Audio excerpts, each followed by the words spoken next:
Sir ఎలా ఉంది కూటమి ప్రభుత్వం వచ్చినాక? గతంలో జగన్ గారు ఉన్నప్పుడు ఎలా ఉందంటారు? ఇప్పుడు ఎలా ఉంది?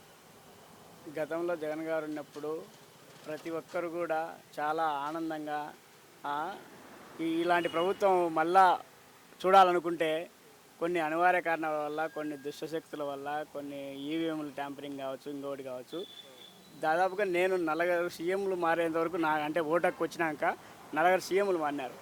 ఎప్పుడైనా సీఎం మారితే అంటే ఓడిపోతే ఎప్పుడే కానీ ఒక 10 మంది గుమికూడినప్పుడు ఏంది ఇట్లా అయిందే అని అన్న సందర్భం ఎప్పుడు లేదు. ఇప్పుడు జగన్మోహన్ రెడ్డి వచ్చిన తర్వాతనే ఆ, నేను అంటున్న మాట కాదు, ఇది 10 మంది వాళ్ళే కలెక్ట్ చేసుకొని ఏంది ఇట్లయింది, ఏం జరిగింది అని వాపోతున్నారు. ఇంకా తర్వాత చంద్రబాబు నాయుడు గారు గతంలో లాయర్లను కూడా అన్నారు ఇదే మాట.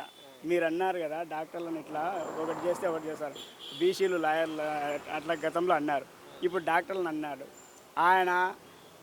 విజన్ అని రాష్ట్రాన్ని అధోగతి పాలు చేస్తున్నారు తప్పితే ప్రజలను మభ్యపెట్టి ఇంకా ఎన్నిసార్లు మోసపోతారో. మేము ఒకవేళ 1999, 95లో ఆ టైంలో అంటే ఇట్లాంటి పెద్ద ఆయన ఏదన్నా ఉంటే ఒకవేళ తెలియక చేసింటారు. కానీ ఇప్పుడు యువత 2014, 19లో గెలిచి నేను దాదాపుగా రైతు రుణమాఫీ మొత్తం చేస్తా అని చెప్పి చెప్పాడు.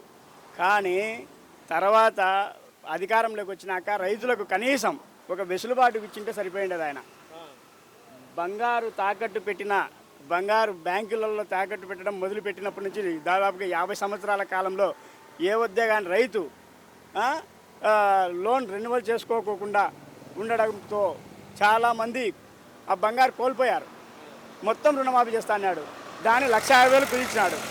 1,50,000 నుంచి 50,000 ఒకటేసారి చేస్తా, 1,50,000ను 5 విడతలుగా చేస్తా అని చెప్పి దాంతో 3 విడతలు ఇచ్చాడు. అట్లా ప్రతిసారి మోసం చేస్తానని అన్నాడు. కానీ యువత మేలుకోలేకున్నారు ఎందుకో. రైతులు కానీ అందరినీ మోసం చేసే ప్రక్రియ తప్పితే వేరేదేమీ లేదు.